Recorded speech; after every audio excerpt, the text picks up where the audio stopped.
podobno za krizo iz leta 1929. Tu mi je predlagal mogoče vsem oglednega filma Zeitgeist iz leta 2007, ki jasno prikaže recimo te zadeve. Ne? In mislim, da je veliko resnice v temu, kot takrat, ko so tudi banke zahtevale vračilo denarja, oziroma so imele takšne klauzule v pogodbah, da so v bistvu zlomile same borzo, ne? In potem nazaj pokupile te poceni, ne vem, podjetja ali karkoli iz tega ne iskalo. Jaz mislim, da je ključni problem pa nastal takrat, ko države, vsaj Amerika, ni več imela kritja za svoj denar, ki ga je izdala v zlato, ne? Torej, kako so to umaknili. Ne? Torej, da so emisije denarja postale nekontrolirane, ne? In tudi vsa povezana instrumenti, ki so iz tega izhali delnice in podobne zadeve, ne? So prišle do nekega, torej tega balona velikega, ki je mogel enkrat pokniti. In to se bo zdaj torej znova in znova vedno dogaja, ne? Ker logično je, da če ti zadevo držiš, prije do neke mere, v kateri ni več dovolj denarja, da bi to kupil in takrat, kot ste to povedali, se zadeva sesuje. Tudi jaz mislim, da to sicer, kar je Robi rekel, da do zloma kapitalizma ne bo prišlo, ne? Jaz sem pred časom bral torej Slavoja Žižka, ne, našega sonarodnjaka, ki pa trdi, da to bo, ne? Slej ko pred, in da mislim, da več kot 30 let ne daje kapitalizm. Tako da jaz se bi resno tudi vprašal potem, kaj je prav, ne? Ampak mislim, da ta kriza je bila za pričakovati in da tako kot je bila tista od leta 1929, pa še katera vmes bo tudi ta pripeljala zopet do naslednjega balona, ki se bo enako razpočil. Zdaj samo vprašanje, ne? Kaj je druga,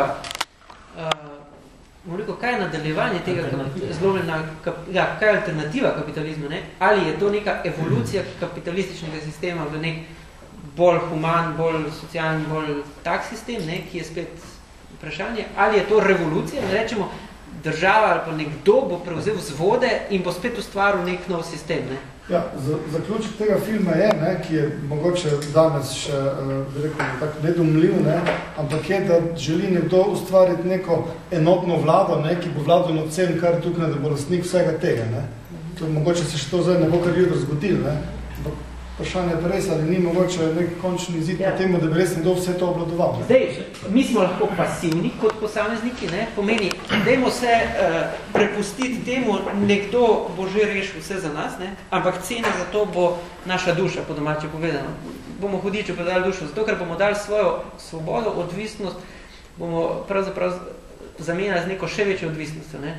To pomeni, nekomu bomo pustili, da ta sistem za nas gradi, mi se bomo potem mu podredili. Ne? Druga alternativa, ki jo pa jaz vidim kot boljšo, ne, pa je, da vsak dejansko pri sebi začne graditi ta nov sistem. Ne?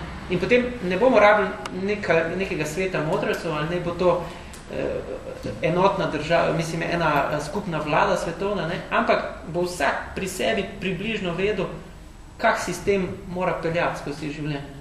Ampak danes, če zgodi dovoliš, da zaključim, če pogledamo, torej ne samo mi, cel svet je, bi rekel, pod pretvezo nekega terorizma in tega dopustil, da se, bi rekel, vstopa v tiste osnovne človeške vrednote, ki jih nekdo ima. Ne?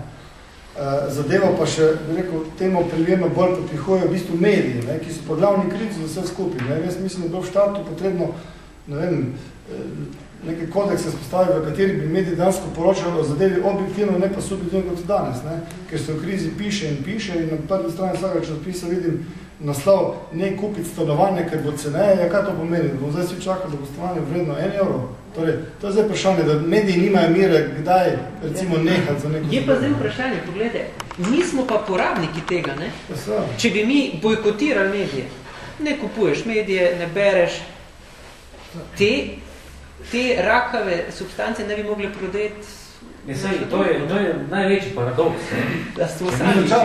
Če mi sam pogledamo Keynesa, Keynesova osnovna predpostavka je bilo, danes prihranjeni dolar ali pa funt pomeni, da bo jutr nekdo brez službe.